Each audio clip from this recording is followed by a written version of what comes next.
मराठा समाजातील कुणबी नोंदी असलेल्या नागरिकांना कुणबी जात प्रमाणपत्र देण्यासंबंधी राज्य सरकारच्या जारी केलेल्या अधिसूचनेच्या मसुद्याविरोधात ओबीसी संघटनेने दाखल केलेल्या याचिकेवर हायकोर्टाने गुरुवारी तातडीने सुनावणी घेण्यास नकार दिला।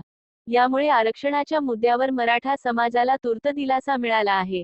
मराठा समाजाला नोव्हेंबर 2023 पासून कुणबी प्रमाणपत्र दिले जात आहे। त्यामुळे आता या याचिकेवर 1 ते 2 दिवसांनी सुनावणी झाली तरी काही फरक पडत नाही, असे कोर्टाने या प्रकरणी स्पष्ट केले आहे।